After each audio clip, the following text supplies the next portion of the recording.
ஓம் சைராம், ஜெய் சைராம். என் அன்பின் பிரியமே, என்னை தேடி வரும் பக்தர்களிடம் நான் சொல்லும் ஒரு விஷயம். மற்ற கடவுள் வடிவங்கள் நம்முடன் பேசுவதை நம்மால் உணர முடியாது. ஆனால் பாபா பேசுவதை நாம் உணர்ந்து கொள்ளலாம். சகுனம் பிரம்மம் என்பதைப் போல அவர் நம்முடன் யார் வடிவிலாவது பேசுவார், யார் வழியாவது பேசுவார். கூப்பிட்டால் இதோ காத்திருக்கிறேன் என பதில் தருவார். எந்த வண்டியிலாவது வந்து காட்சி தருவார். நம்முடன் அவர் இருப்பதை உறுதி செய்து நமக்கு ஆறுதல் செய்வார். சில சமயங்களில் அவருடைய திருவாய்மொழி மறைப்பொருளாகவும் கனமான அர்த்தம் நிரம்பியதாகவும் இருந்தது. சில சமயங்களில் அவர் மென்மையாகவும் கேலியாகவும் பேசினார். சில சமயங்களில் எப்பொழுதும் பேசும் மறைப்பொருட்கள் அடங்கிய பேச்சை விடுத்து கோபம் வந்தது போல பாசாங்கு செய்வார். சில சமயங்களில் குறிப்பால் உணர்த்தியும், சில சமயங்களில் விவேகத்தால் புரிந்து கொள்ளுமாறும், சில சமயங்களில் வெளிப்படையாக தெளிவாகவும் அவர் பேசுவார் என சச்சரித்திரம் ஆழமாக கூறுகிறது, அழகாக கூறுகிறது. அவர் ஆபத் பாந்தவன், தீனர்களின் தெய்வம், கஷ்டப்படுவோரின் கற்பகத்தரு, ஒரே குரலுக்கு ஓடோடி வரும் தெய்வம், தன் பிள்ளைக்காக ஏங்கும் தாய். அவரை உண்மையோடும் உணர்வோடும் வணங்குங்கள். அவரிடமிருந்து நிச்சயம் நாம் பதில் பெறலாம். நான் வேண்டாத நாளே இல்லை. அந்த சாயிக்கு கண் இருக்கிறதோ இல்லையோ, என் பிரச்சனைகளை கண் கொண்டு பார்க்க மாட்டேன் என்கிறார் என்று சொல்கிறாய். இதிலிருந்து பிரார்த்திக்கும் எல்லோருடைய கோரிக்கைகளும் நிறைவேறுவது இல்லை என்பது தெரிகிறது. நான் அந்தர்யாமியாய் அனைவரின் மனதிலும் இருப்பவன் என்கிற போது உன் குடும்பத்தில் மட்டும் பிரச்சனை ஏன்? உன் பிரார்த்தனைகள் ஏன் நிறைவேறுவது இல்லை? கர்மவினையின் காரணமாக கடவுளை நீ அறிந்த போதிலும், உதட்டால் அவன் பெயரை உச்சரித்தாலும் உள்ளத்தால் அவனை விட்டு வெகு தூரத்தில் இருக்கின்றாய். பொய், பொறாமை, வஞ்சனை, அவநம்பிக்கை, சந்தேகம் என எதிர்மறையான எண்ணங்கள் உன் உள்ளத்தை மொய்த்து கொண்டிருக்க, தூய்மையற்ற இதயத்தோடு என்னை நோக்கி கூப்பிடுகிறாய். உன் அபய குரலை கேட்டு உன்னில் உறையும் நான் விழித்துக் கொள்கின்றேன். வெளியிலிருந்து வந்தும் உன் இதய வாசலை தட்டுகிறேன். எனது வருகையை நீ கவனிப்பது இல்லை. எனது குரலை நீ அடையாளம் கண்டு கொள்வதில்லை. என் வருகையை அலட்சியம் செய்து கதவடைத்துவிட்டு தோல்வி, விரக்தி, நோய், வெறுப்பு என்ற எதிர்மறை எண்ணம் என்கின்ற கூட்டாளிகளுடன் சேர்ந்து கொள்கிறாய். நம்பிக்கை என்னும் உதியை உன் இல்லத்தில் தூவும் முன்பே நீ கதவடைத்து விடுவதால் உனக்கு எதையும் தர இயலவில்லை. நம்பிக்கை இல்லாமல் எதையும் பெற்றுக்கொள்ள முடியாது. உண்மையாகவே நீ என்னை நம்பினால் பொறுமையோடும் விழிப்போடும் கவலைப்படாமலும் தூய மனதோடும் பேதம் பார்க்காமலும் இரு. உன் கஷ்டத்திலும் அடுத்தவருக்கு உதவி செய்ய உன் உள்ளத்தை திற. தன்னலம் துறந்து பிறர் நலம் நாடு. நிச்சயமாக உன்னை நான் தேற்றுவேன், ஆறுதல் தருவேன். உன் கவலைகளையும் உன் நோய்களையும் போக்குவேன். எவ்வளவு தோல்விகளை சந்தித்தாயோ அவை அனைத்தையும் ஜெயிக்கப் போகிறாய். நான் உனது நிழலாக கூடவே வருவேன். நீ என் ஆரத்தியினை பாடிப்பார். உன் நாவில் சரஸ்வதி தேவியை இல்லாவிடில் கேள். நீ எனக்கு சந்தன திலகமிட்டுப்பார். நான் உன் எதிர்காலத்தை பிரகாசிக்க செய்யாவிடில் கேள். நீ என் முன் இரு கரம் கூப்பி வணங்கிப்பார்.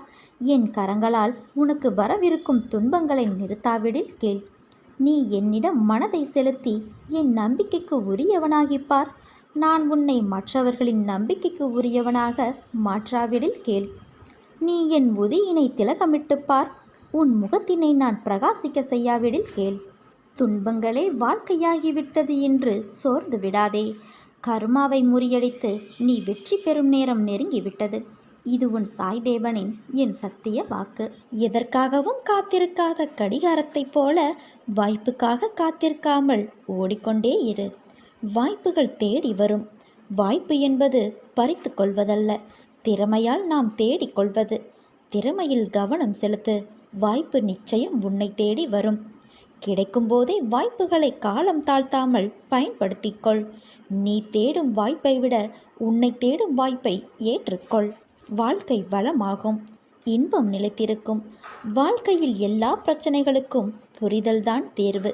அதுக்கு ஒரு நிதானம் தேவை. நிதானத்துடன் வாழ மன அமைதி காரணம். மன அமைதி பெற ஒருமுகப்பட்ட கவனம் தேவை. அந்த கவனம்தான் வாழ்க்கை. வாழ்க்கையில் எது செய்தாலும் அதன் நேர் எதிர் சூழலை நன்கு யோசித்து பார்க்கிறது தான் நல்லது. கோபமான நிலைதான் அனைத்திற்கும் எதிரி. கோபம் எப்போதும் குழப்பமே கொடுக்கும். நிதானம் நிம்மதி தரும். உடல் பலமுடன் இருக்க விரும்பினால் முதலில் மனதை வலிமையுடன் உருவாக்கு. மனதைரியத்தை இழந்துவிட்டால் மனிதன் எல்லாவற்றையும் இழந்தவனாகிவிடுவான். கஷ்டமான வேலைகளை செய்ய உடலை பழக்கு. கஷ்டமான சூழ்நிலைகளை கையாள மனதை பழக்கு. உடலும் உள்ளமும் உறுதியாயிருந்தால் எதையும் எதிர்கொள்ளலாம். முடிவே இல்லாத போராட்டம்தான் இந்த வாழ்க்கை. முடியும் வரை போராடு, வென்று விடலாம்.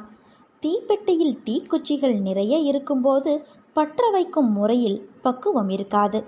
ஒற்றை தீக்குச்சி மட்டும் இருந்தால் காற்றை கூட அடக்கி பற்ற வைக்கும் நிதானம் இருக்கும். வாழ்வில் சிலவற்றை விரைவில் அடைந்து விடுவோம். சிலவற்றை அடைய காலதாமதமாகலாம். சிலவற்றை அடைய முடியாமலேயே கூட ஆகலாம். தோற்ற அனுபவங்களையெல்லாம் நிதானத்தோடு நினைத்துப்பார்.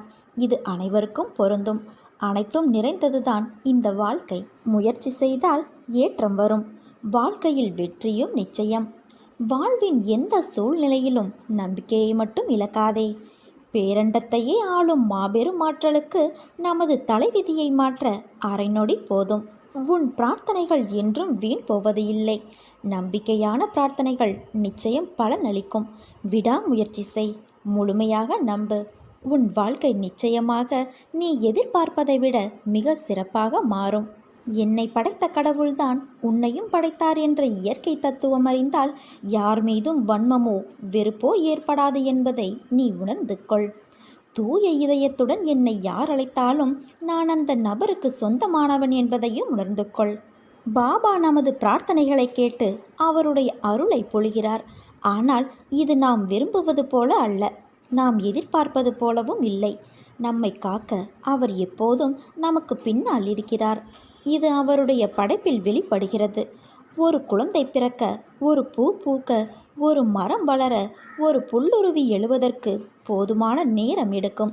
அதுபோலவே பாபா தனது கிருபையை நம்மீது பொழியச் செய்ய தனது நேரத்தை எடுத்துக்கொள்கிறார். ஆனால் பொறுமை இல்லாததால் ஒரே இரவில் முடிவுக்காக பாபாவை துன்புறுத்துகிறோம். அவருடைய போதனைகளை நாம் புரிந்து கொள்வதை உறுதி செய்வதற்காக நம்முடைய பிரார்த்தனைகளை மீறி அவர் வேண்டுமென்றே தாமதப்படுத்துவார். நமது கர்மாவின் விளைவுகள், கடந்த கால செயல்கள் தீர்ந்து நாம் பக்குவமடைந்து அவருடைய தெய்வீக அருளை பெற தயாராகும் வரை பாபா காத்திருக்கிறார். பாபாவின் அன்பை பாராட்டாமல் பாபா தாமதிப்பது வேண்டுமென்றே மறுப்புகள் அல்ல, பொறுமையின் பாடங்கள் என்பதை அறியாமல் தவறான நோக்கத்துடன் அவரை குற்றம் சாட்டுகிறோம். கண் நோய்கள், தொழுநோய், காச நோய் போன்றவை நம்ப முடியாதவை மற்றும் தனித்துவமானவை. பாபாவின் அன்பு நோயுற்றவர்களை உடனடியாக குணப்படுத்தும். அவர்கள் தங்கள் பாவங்களுக்காக மனம் வருந்தி நேர்மையாக வாழ தீர்மானித்தவுடன் ஆபத்து காலங்களில் நாம் பயத்தால் தாக்கப்படுகிறோம். அது விவேக உணர்வை பறிக்கிறது. பாபா நமது பிரார்த்தனைகளுக்கு பதிலளிக்க மாட்டார் என்பதில் சந்தேகம் தேவையில்லை. கருணையுள்ள பாபா நம் தவறுகளை மறந்து பாவங்களை மன்னித்து தெய்வீக அன்னையாக நம்மை கட்டிப்பிடித்து நாம் அவரை மனதார நேசித்து பிரார்த்தனை செய்வதால் நம்மை மகிழ்ச்சியடைய செய்கிறார் என்பதே உண்மை. தேவையில்லாமல் உன்னை நீ வருத்தி கொள்ளாதே. நீ உன் வாழ்க்கையில் தத்தளித்து கொண்டு இருக்கிறாய் என்பதை உன் சாய் தேவா நான் நன்கு அறிவேன். உன்னை எனது கரம் கொண்டு இறுக பிடித்து காப்பாற்றி கொண்டு இருக்கிறேன். இன்னும் சில நாட்களில் அனைத்தும் மாறும். உனது எண்ணங்கள் அனைத்தும் நிறைவேறப் போகிறது. யாரும் இல்லையே, எல்லாம் தவறாக நடக்கிறதே, என்ன செய்வது என்று நினைக்காதே. உன் அப்பா சாய்பாபா நான் இருக்கிறேன். நிதானமாக யோசித்து செயல்படு. அவசரப்படாமல் பொறுமையாக இரு. உன்னை விட்டு யார் விலகினாலும் அதையே நினைத்து கவலைப்படாதே. எல்லாம் நன்மைக்கே என்று எடுத்துக்கொள். யார் உன்னை வெறுத்தார்களோ, யார் உன்னை உதாசீனப்படுத்தினார்களோ, யார் உன் நம்பிக்கையை கெடுத்தார்களோ அவர்கள் முன் நீ மேன்மேலும் வளர்ச்சியடைந்து உன் வாழ்வில் வெற்றி பெறப்போகிறாய். கவலைப்படாமல் இரு. அப்பா நான் இருக்கிறேன். கோபம் வேண்டாம் என் தங்கமே. உனக்கு வரும் அனைத்தையும் உன் சாய் தேவா நான் ஏற்பேன்.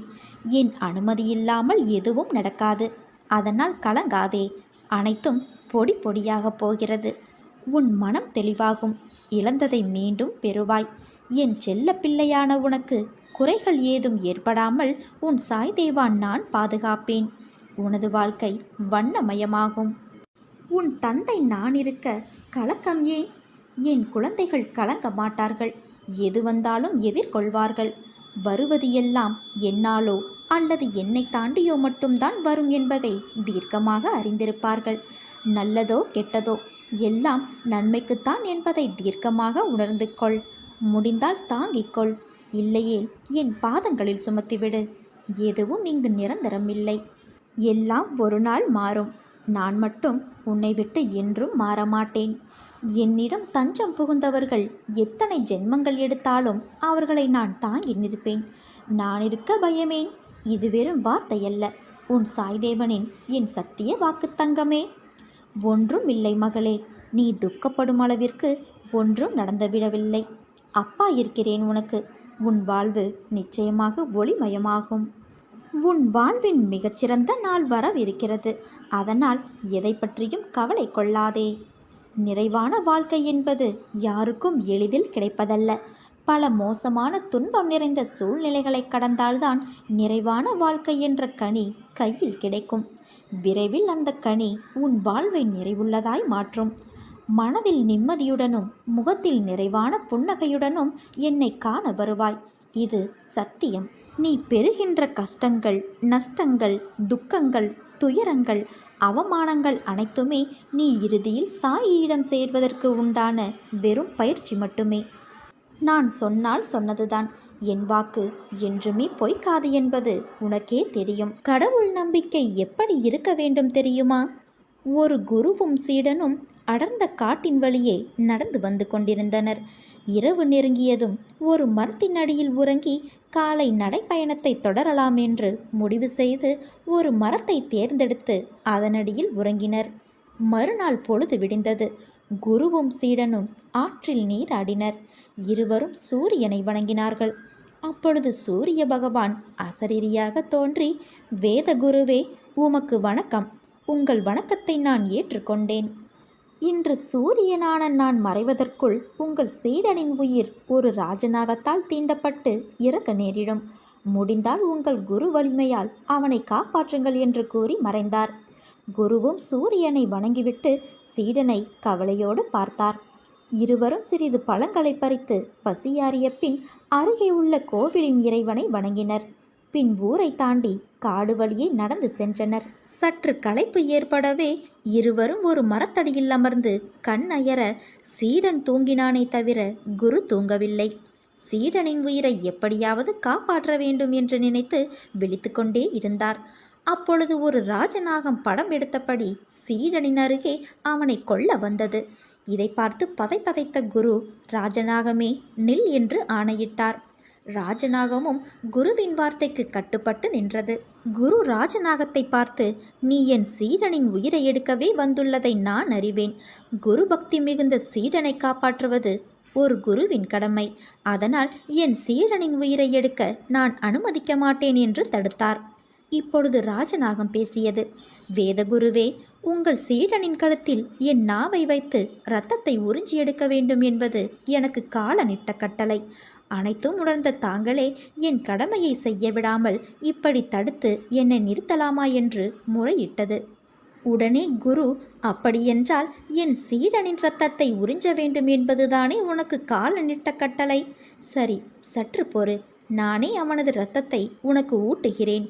அதை உறிஞ்சியதும் நீ உன் கடமையை செய்துவிட்ட பலனை பெறுவாய் என்று கூறி ஒரு சிறு கத்தியை எடுத்த குரு அதை சீடனின் கழுத்தில் வைத்து இரத்தம் வரும் அளவு ஆழம் வைத்து கத்தியை கீறினார். தன் கழுத்தில் கூர்மையாய் ஏதோ கீறுவதை உணர்ந்த சீடன் கண் விழித்து பார்த்தான். குரு தன் கழுத்தில் கத்தியை வைத்து கீறுவதை உணர்ந்து கண்மூடி சிறிதும் அசையாமல் படுத்தபடியே இருந்தான். சீடனின் பல துளி இரத்தத்தை எடுத்த குரு அதை ராஜநாகத்துக்கு ஊட்டிவிட்டார்.